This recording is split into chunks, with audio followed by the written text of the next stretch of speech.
Hi friends, అందరు బాగున్నారా? ఈరోజు రెసిపీ వచ్చేసి పాలకూర పాలకూర కర్రీ నేను ఎలా ప్రిపేర్ చేస్తానో నేను మీకు చూపిస్తాను. నేను ఫస్ట్ అయితే ఒక గిన్నె పెట్టినను. పాలకూరకు సరిపడా ఆయిల్ అయితే పోసి పెట్టినను. ఆయిల్ అయితే హీట్ ఎక్కింది. నేను టూ ఆనియన్స్ అయితే కట్ చేసి పెట్టుకున్నాను. ఇప్పుడు ఆనియన్స్ వేద్దాము. ఆయిల్ హీట్ ఎక్కింది కదా, ఆనియన్స్ అయితే మనము మంచిగా ఫ్రై అయితే చేసుకోవాలి.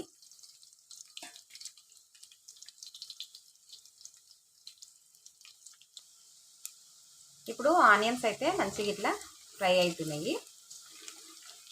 చూసిరు కదా, కొంచెం అయితే క్రిస్పీగా అయితే అయినాయి ఆనియన్స్. ఇప్పుడు మనము పసుపు వేద్దాం. 1 స్పూన్ పసుపు.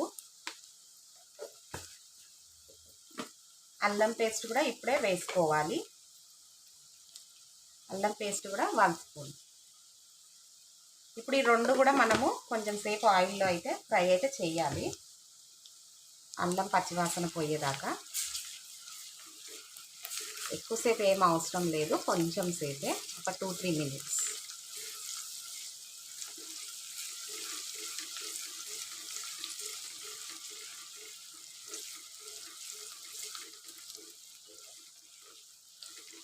ఇప్పుడు ఇట్లా ఫ్రై అయింది కదా, మనం ఇప్పుడు పాలకూర అయితే యాడ్ చేసుకోవాలి.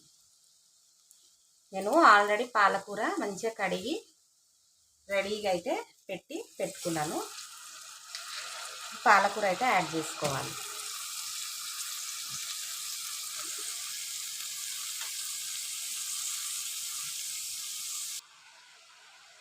ఇప్పుడు పాలకూర అయితే యాడ్ చేసినాం కదా మనము. ఇప్పుడు పాలకూరలో ఉన్న వాటర్ అనేది కొంచెం ఆయిల్లోకి వచ్చే వరకు మనం ఏమీ కలపకుండా ఇట్లా ఒక 10 మినిట్స్ పెడదాము. 10 మినిట్స్ తర్వాత నేను మళ్ళీ మీకు కలిపి చూపిస్తాను. ఇప్పుడు పాలకూర అయితే మనకి ఇంట్లో కొంచెం అయితే దగ్గరకు పడింది. ఇప్పుడు మనము సాల్ట్ అయితే యాడ్ చేసుకోవాలి. నేను 1.5 స్పూన్ అయితే సాల్ట్ యాడ్ చేసినాను. సాల్ట్ యాడ్ చేస్తే ఏంటంటే అందులో ఉన్న వాటర్ అనేది ఇంకొంచెం ఎక్కువ అవుతుంది. అంతవరకు మనము ఇట్లా సాల్ట్ వేసే మనము ఫ్రై అయితే చెయ్యాలి పాలకూర. ఇప్పుడు పాలకూర అయితే ఇట్లా మనం సాల్ట్ వేసిన తర్వాత మంచిగా వాటర్ అయితే వచ్చింది.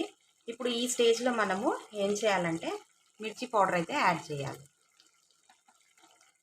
నేను 2 స్పూన్స్ మిర్చి పౌడర్ అయితే యాడ్ చేస్తున్నాను. ఓకేనా? ఇప్పుడు ఇది ఒకసారి మంచిగా మనం మిక్స్ చేసుకుందాం. కొంచెము ఇందులో ఉన్న వాటర్ తగ్గిన తర్వాతనే మనం మిర్చి పౌడర్ అయితే యాడ్ చేయాలి.